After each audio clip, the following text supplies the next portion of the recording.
You guys know the company Apple. They make iPhones, Apple Watches, and so forth. Of course, you know Apple.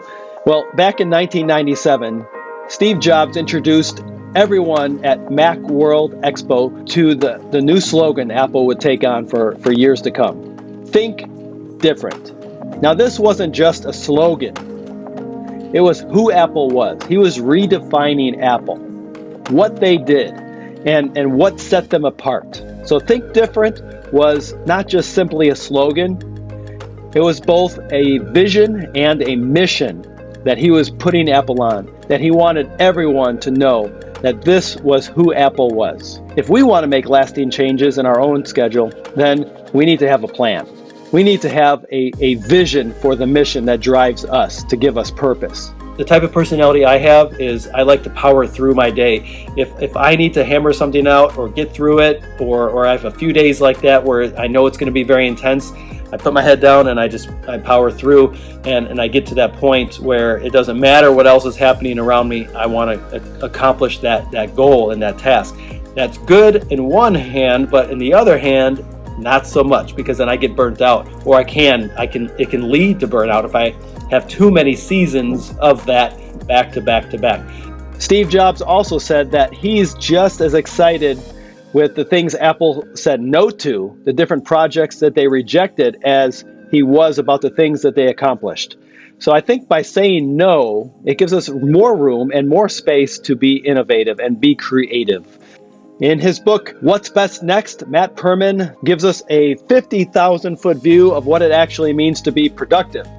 And he wraps it up with an intensive layer peeling of awareness to what we're doing moment by moment in our day. There were some things that stuck out to me, and one of those things was how whenever a gap in my schedule, and I'll call that white space. So whenever I had white space in my schedule, I filled it. I felt compelled to do more, to be busy, and busyness did not necessarily lead to productivity. It led to me getting burned out and actually being less productive. I found that busyness was very detrimental to my life. Matt Perman says, if you aren't doing the things in the first place that are right, you are just becoming an expert at doing more of what doesn't need to be done at all. I think creating margin and using those white spaces in our schedule as something that can make us more productive, and using that margin as a way to be effective and efficient simultaneously without getting burnt out. This is what I've been learning lately, and it's actually been working very well.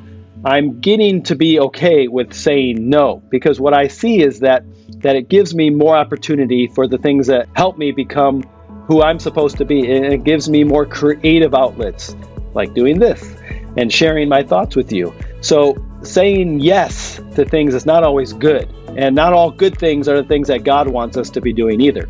So when we are able to say yes to the things that He wants us to do, then we know that those are the right things. When we say no, we actually create space that leads to more creativity. God is an ultimate creator. He has created us to be creative and to create.